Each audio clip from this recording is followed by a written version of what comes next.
আসসালামু আলাইকুম বন্ধুরা, সবাই কেমন আছেন? শুকর আলহামদুলিল্লাহ। আল্লাহর সৃষ্টি পাহাড়ি পাহাড়ি পর্বতময় অঞ্চল ইটালির।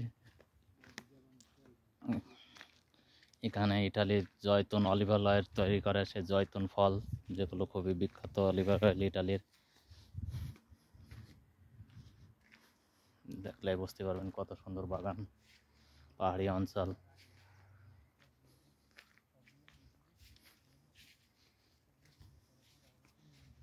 জয়তুন দেখলে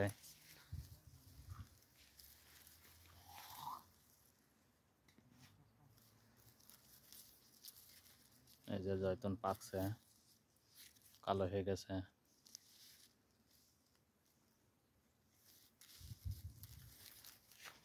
জয়তুন দেখলে বুঝতে পারবেন।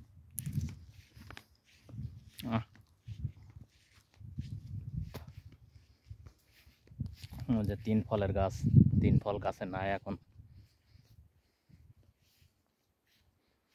জয়তুন গাছ দেখেন সুন্দর সুন্দর।